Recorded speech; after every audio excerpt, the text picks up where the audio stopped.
Mga kasangkayan, ito mayroon kami namang aso ditong kuan naman, dapon, maliit, no? Sa kapitbahay namin to. Ito mga aso ko, pag sa sarili ko di mamamatay, masagasaan.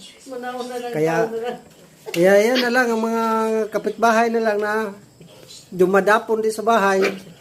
Pagtiyagaan ko na lang. Kaya tingnan mo. Kulit kulit. Wala yan, ayaw ng di nangungulit doon sa bahay nila, dito nangungulit, oh. Yan, oh. Kita mo? Ang kulit-kulit.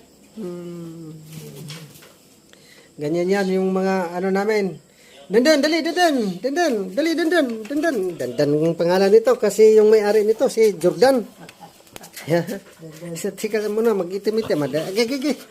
Dandan ang pangalan nito, Dandan. Hindi, galing doon sa Malaga to, bigay sa kanilang customer.